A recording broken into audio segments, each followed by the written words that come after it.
Welcome to the Even Better podcast, where your host, Sinikka Waugh of Your Clear Next Step, brings you exciting content about making communities better by helping people get even better at work. Today's episode is brought to you by Your Clear Next Step in the Changemaker Certification Program. Would you like to save time by solving the right problem sooner with a realistic and measurable plan? Reduce overwhelm by finding more sustainably productive ways to work? Improve employee morale by creating more positive workdays from within? Stay competitive by tightening your turn or increasing your agility in adapting to changing customer demands? If you said yes to those things, then we have the solution for you. Interested in becoming a changemaker? Give us a call at 515-442-0545. Hello, everyone, and thank you so much for joining us today. This is Sinikka Waugh, your host of the Even Better podcast, and this is part of our ongoing mission here at Your Clear Next Step to help us all have even better workdays so that together we can co-create better communities. And I am so grateful for you taking a few minutes to join me today. A couple of days ago, I had another person remark that she kind of put her hand on my arm and she said, "Oh man, Sinikka, it's good to have you back." And I just want to just shout out and say thank you. Thanks for noticing and thank you for sticking with me. And I'm back and it's just so good to be back. I have had a dark season and her comment was she could see it on my face and she could hear it in my voice. And it is good to be back in the joy again. And so if you find yourself in a dark season as well, just know that this too will pass and know that I've been there, know that I would happily sit with you in that and pray for you through that and encourage you through that. And just know that the dark seasons come and they come for all of us. And there's light and there is hope. And I'm happy to connect with you through that. If there's something that I can do to be useful to you during that time, I'm happy to. And if any part of my story can help encourage you, I'm happy to do that, share that as well. In the meantime, I am talking about today, we're going to share a little piece of the moving at your own pace, which is also evident right now because I'm moving faster again, right? I was moving slower for a little bit. I'm moving faster again. And that is one of the ways that this person recognized that I was back because here I am moving fast again. And a colleague and I were just joking recently about another a client of mine that I've just recently had the just sheer joy to start working with. And every time I hang up the call with her, I'm like, oh man, she moves fast. And for me to say someone moves fast, that's something, man, because wow, she gets a lot done. And I am just in awe of how much she gets done. And when we recognize that we move at our own pace, when we recognize that we each have our own pace and a pace at which we move, that becomes a really important part of our human connection and part of the way that we show up in the world. So let's pause with this for a second. And this is part of, I'm not even sure what episode this is, but some number of episodes ago, we recorded our 100th episode. And that was a pretty cool milestone.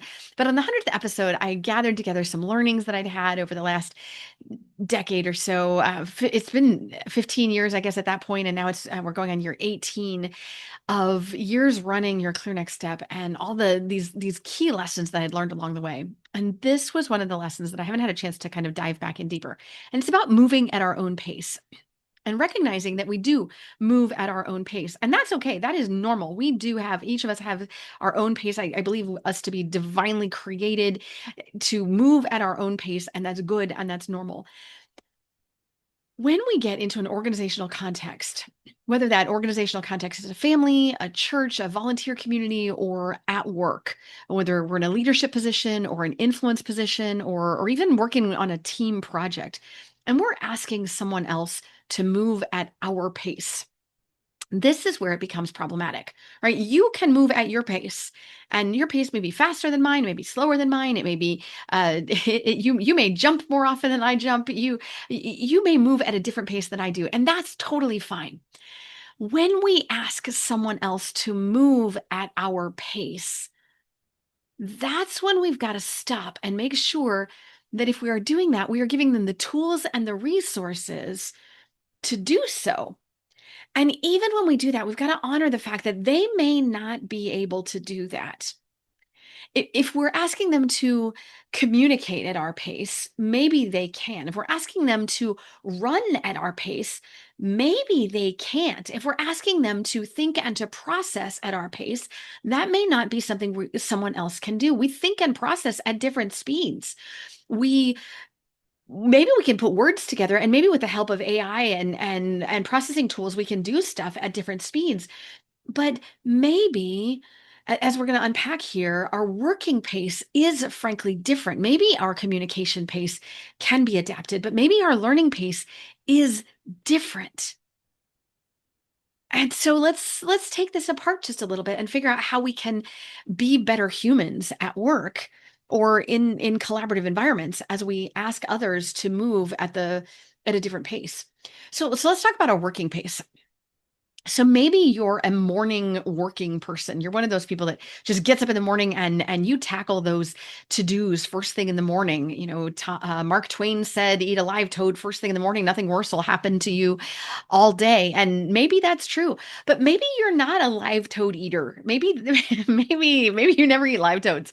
Maybe morning and that first part of the morning, that's when you like to ease into things. Maybe that's when you do your quiet thinking, or maybe that's when you do your human connection, or maybe that's when you do your run. Maybe we approach our mornings differently, and maybe different is okay. So I'm going to ask us to think about how we approach our day, our morning, our breaks, our stretches, our human interaction time, our thinking time, our settling in time, our deep work time. As we think about these things, your time and the way you structure your day may work very, very well for you. And that's great. Assuming that someone else can simply do that is not fair. That's not reasonable. That's not right. That's not okay. Instead, what we need to do is we need to invite dialogue. We need to invite a discussion. We need to ask them when they work best. Do some study, get curious.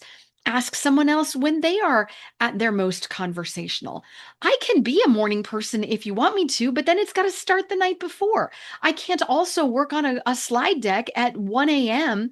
and also be great and conversational at 5:30 a.m.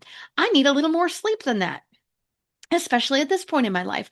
Or I can be conversational and chatty and engaging in the morning, but can I please have a cup of coffee or two before we do that?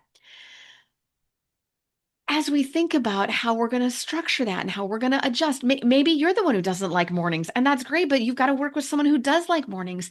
Then what can you do to adjust your night before to make the morning better for that? As we think about flow and moving one task into the next and transitioning from activity to another activity, or remembering that we've got to keep moving, right? That movement is so important to our health. So keep moving and making your meal times count and making sure you're staying properly hydrated. I know that feels like it's out of my lane, but it's not. It helps us have better work days. Finishing strong and being where your feet are and making yourself able to be focused as you think about your pace. Assuming that someone else will have the exact same working pace and the exact same daily structure as you do is unreasonable. So if you're one of those people that likes to schedule stuff over lunch so you can work all the way through your day and just cut out at 4:15 or 4:30 or cut out early so you don't have to, deal with the same commute that someone else does, to assume that someone else is going to want to do that, that's unreasonable and that's unfair. Instead, engage in a conversation. See what they like. See what they want. Go back and forth a little bit. Maybe on Tuesdays, together you have a working lunch, but on Wednesdays or Thursdays or the next time you meet together, you let them have your lunch and you try having a lunch and you try decompressing. Do something different. Adjust to their flow. Just assuming that your day works best for you and so it's going to work best for someone else is an unreasonable way to sort of impose your will on someone else. Let's talk about the pace of communication. So in the pace of communication, we know if you've heard me teach on DISC in many of my classes and in many of our conversations, I talk about DISC. It's a great communication tool because it's one that recognizes that we don't get permanently put in boxes. We can adjust in our communication style. If you'd like more information, check out our website. We've got tools and resources out there. I'm happy to work with you individually or on teams. But DISC, the words stand for dominance and influence and steadfast or steady and conscientious or compliance, depending on which school of thought you go through. But as we look at these, when we go to adapt to someone else's communication style and someone else's communication pace, this is another place. Sometimes when we're one of those driving, so I'll use different words for the DISC and maybe help make it a little bit more clear. So that driving communicator, when I'm in my driving communication mode, I'm communicating in a way that is direct, it's concise, it drives us right to the point, right? And so I'm going to assume when I'm doing that, that the person with me or the person next to me also wants to drive and move forward, and we're going to be quick, and they're going to be when I say jump, they're going to be jumping up before they even ask how high. Well, that's not really fair to assume that that other person wants to match that pace. Maybe it's better to invite conversation and see if they're in a space where they can take that pace. Maybe they're in a space where that kind of pace would be offensive to them. And they're in a space where they want to think things through a little bit more slowly. They want to engage in conversation or engage in discussion. So forcing my pace on them is not reasonable. Maybe we're in a spot where that is something that I want to do, but it's not fair of me to just assume that my pace is the one that they need right now. I need to slow down when I need to for them. So maybe I'm engaging with someone who wants to tell a story. They want to engage in that human connection and they want to meander through the story and bring it to maybe this story is what tells the point. The story is what helps us learn. The story is what reignites our motivation and our optimism and helps us build relationship in that moment, if I'm driving forward and I'm trying to hurry through and I'm rushing them through this, we're going to miss the opportunity to build that relationship. We're going to miss the opportunity to delight in the human connection. And my forcing them to hurry up and get to your point. Hurry up. Yes, I've got 3 minutes for you to build a relationship. That's not going to build a relationship. Instead of me asking them to hurry up to meet my pace, what if I slow down for them? What if I say, wait, I don't have 3 minutes right now. So now is not the best time to connect with you. Let me circle back when I have 5 or 6 minutes and I can build a relationship with you. I can connect with you better. Sometimes we are approaching things. Let's look at a different style. So maybe your approach is a more steadying style. You are one who likes to demonstrate sincerity. You are one who likes to practice patience, and you like to hear the whole story, the big picture, and be approached with kindness and just an even keel pace. And when that is your pace and you're approaching a situation hoping that everyone else will move at that same steady, even keel pace. And then you find yourself in a situation where others are perhaps acting with urgency, forcing that steady pace, forcing us to slow down may be hard on them. So maybe this is a place where you need to speed up. Maybe forcing someone else to slow down for you is going to frustrate them. Maybe instead we can meet in the middle with a dialogue. Maybe the folks who are driving and trying to rush forward, they can slow down a little bit. And the folks who are trying to slow us down can speed up a little bit so we can meet in the middle. I invite us to stop and think, though, are we just forcing our pace on someone else? Our pace is our pace, and we're entitled to it. We absolutely are. The pace that works for you is the pace that you were designed to work for or work within, and that's great. And when we come together, when we connect with other humans, I invite us to recognize who is in the room with us and adjust to meet their needs so that we're not just forcing them to do what we need. And let's take that other style, the conscientious ones, those who are really, really thoughtful and really, really equipped. They've thought things through from all the angles. They've come to the table prepared. These are the deep thinkers, and they have questions and they have concerns. And when we come to the table, those of us who don't think that way, when we come to the table and we're rushing them through and we're peppering them with questions and we're putting them on the spot, that's forcing them to be in a space that's uncomfortable and disrespectful for them. Or if we're just winging it, or we're just throwing ideas out there and just making stuff up on the spot, that's showing disrespect to that thinking style, that communication style, who says, wait, I've prepared. I've come equipped with my back study and my deep dive, and I have my questions. And if we're just barreling through, forcing them to move at a pace that they are not at, we're being disrespectful. So I invite us in communication to be aware of your pace, right? You move at your pace. And when you're moving on your own time, I think that's great. Move at your own time. But if someone else is involved and you're asking that someone else to move at your pace, you may be being disrespectful. So if you're asking one of those conscientious thinkers to move at a faster pace, then come prepared, or have sent them in advance the information that you need them to have thought about. Tell them the questions you're going to ask them in advance. Give them time to think and prepare so that they can show up ready to move at that pace that you need them to. I think the last place that I want to offer some thoughts on this at moving pace is our learning pace. And let me tell you what I mean by this. Some of us in this world, frankly, have to learn the hard way. Some of us, when we see other people learn, that's not enough. When we read about it in a book, that's not enough.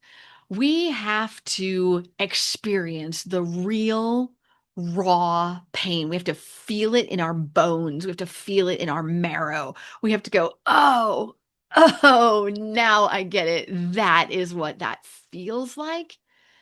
And then we will have learned it. I would invite us to acknowledge, though, that not everybody has to learn that way.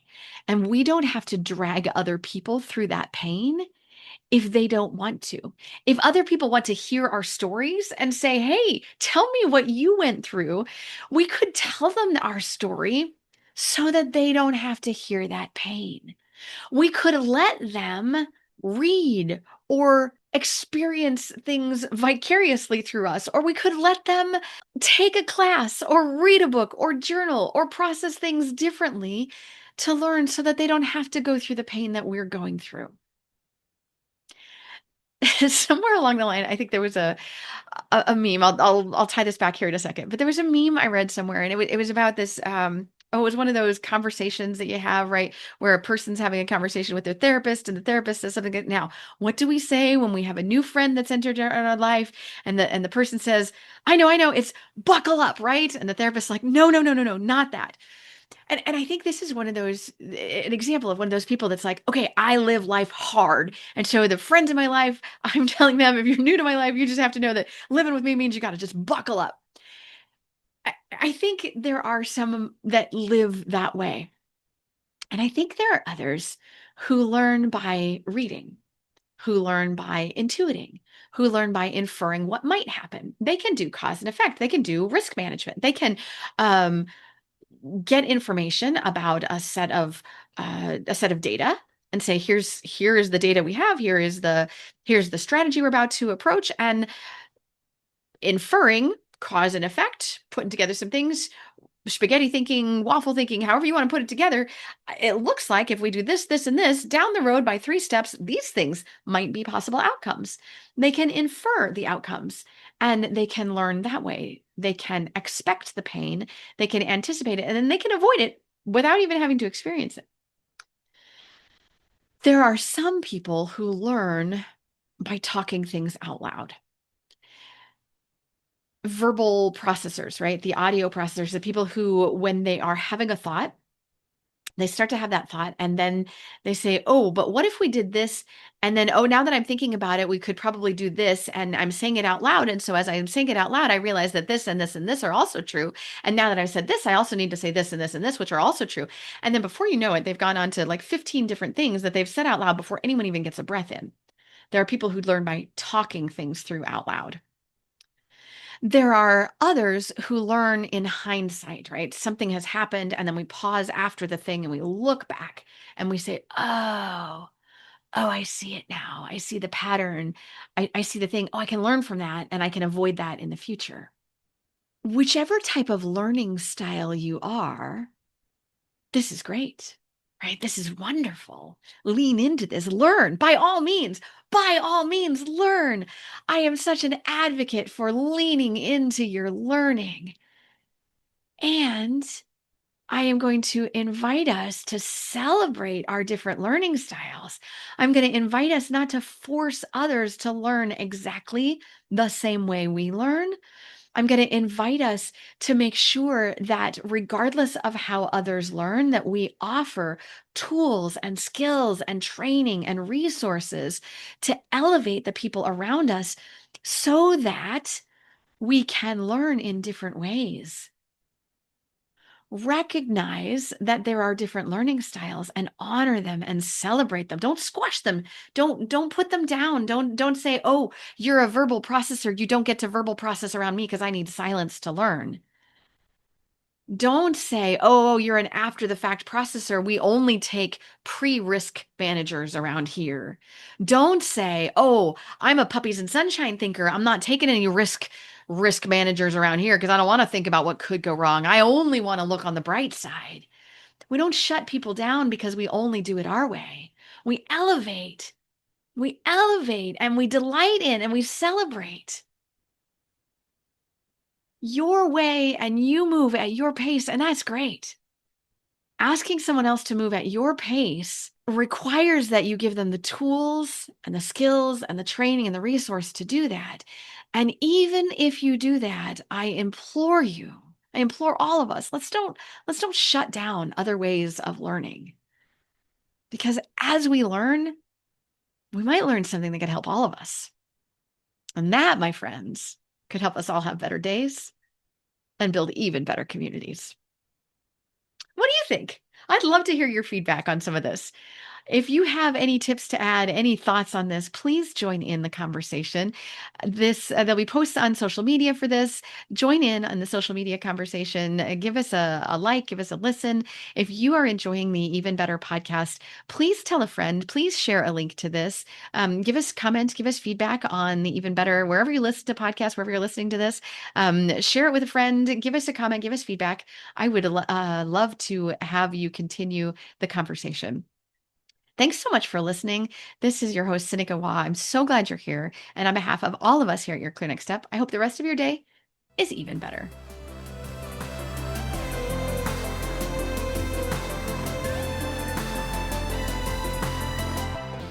Thank you for tuning in today. The Even Better podcast will be back with more content soon. But in the meantime, subscribe to our podcast or check out our website at yourclearnextstep.com for more information. See you next episode.